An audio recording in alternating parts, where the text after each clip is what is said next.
բարեկամներ, հայրենակիցներ, ելի սկսենք մեր հարցազրույցը, այս անգամ ինչու մենք հայերս եւ Արցախում եւ ասպես կոչված Արևելյան Հայաստանում 23 թվականին, 20 թվականի սեպտեմբերի 28-ի քարոզապատով ինչի մենք պարտվեցինք, որովհետեւ մենք պարտվեցինք մեր անկարգության պատճառով 18 թվականի ծախված ռեժիմի միջոցով իշխանությունը տվեց անհայտ փաշողություն, որը կարողացավ 20 թվականի սեպտեմբերի 28-ի պատերազմը հրահրեց,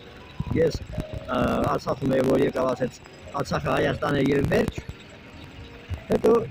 Ղարաբաղը Ադրբեջանը եւ վերջ, ու մեկը չկարած է այն ասում, որ Ղարաբաղը Ադրբեջանը, ասում է 18 թվականից գիտեիր ինչի, 18 թվականից գիտեիր ու Ղարաբաղը Ադրբեջանը, 19 թվականին ոնց եկար Ղարաբաղում, ասեց Արցախը Հայաստանը եւ վերջ, դու ոնց քոլակոտին հաշվետին ուղարկեցին Ստեփանակերտ, որ Ղարաբաղում ծառայ, եթե Ղարաբաղը Ադրբեջանը, ուղարկեին քո եղբոր Ալիևի Բաքու, քո եղբոր մոտ ծառայ, եթե Ղարաբաղը Ադրբեջանը, էնել է Ադրբեջան, ուրեմն Ղարաբաղը Ադրբեջան չէ, դու ծախեցիր քո դավաճանության, որտեղ եթե փոխենք, դու էլ կամ հրեա ես, կամ ադրբեջանցի ես, եւ Հայաստանի բնակչության մեծ տոկոսականում այդ որոնք յանով գրվում են, բայց իրական հայեր չեն, իրական հայերը երբեք իր պետական պատմական բնատարածքը չի վաճառի երկրորդ ոչ ցեղերի։ Մի բան հարցնեմ Կարեն, ըստ քեզ ԽՍՀՄ-ի Հայաստանը գրաված երկիր էր, թե ինքը ազատ երկիր էր։ ԽՍՀՄ-ի Հայկական սոցիալիստական հանրապետությունը ազատ երկիր։ Բոլշևիկ հրեա Լենինը կարողացավ դաշնակների Ալեքսանդրապոլի պայմանագրով համարյա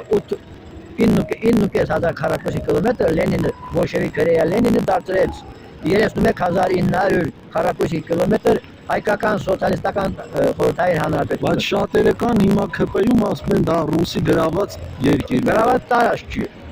Գրավածը իրենց ուղեղն է, որ ասում են Կարմիր բանակը մտավ ներդերից վերցրեց։ Կարմիր բանակը եկել է դավաճան դաշնակներից ազատագրի, այդ դաշնակները չլինեին 21 թվականի փետրվարին խորհրդություն չբարձրացել իշխանությունը Երևանում վերցնեին, բոլշևիկ Լենինը 21 թվականի մարտի 16-ի Մոսկվա Լենին Աթաթուրք պայմանագրով բոլշևիկյան Նախիջևանը եւ Արցախը, որտեղ բնակչությունը 90-94%-ից ավել էր, չէր միացնի բոլշևիկյան Ադրբեջանը։ Կարմիր բանակը պիտի մտներ, թե կարելի էր առանց դրա բան անել։ Կարելի էր, եթե բարձր բանակը գաղափարը, եթե դաշնակցությունը տեղը լինի։ Հա, բայց դաշնակցությունը միշտ դավաճանել է, հիմա էլ էլի անգրագիտությամբ դավաճանում են։ Այդ բան չկա, որ դաշնակները ճիշտ են։ Միակ դաշնակ, ես որ ընդունում եմ, դա Շահան Նաթալին է, որ 90 տարեկանում մահացավ Լոնդոնում։ Միակ դաշնակը, որ ասեց դաշնակ։ Նժդեհն էլ է, չէ՞, սկզբից դուրս է եկել։ Հա, նժդեհն էլ է կարելի է համարյա դրանց բանը, բայց ոչ թե դավաճանների։ Դե երևի ինքը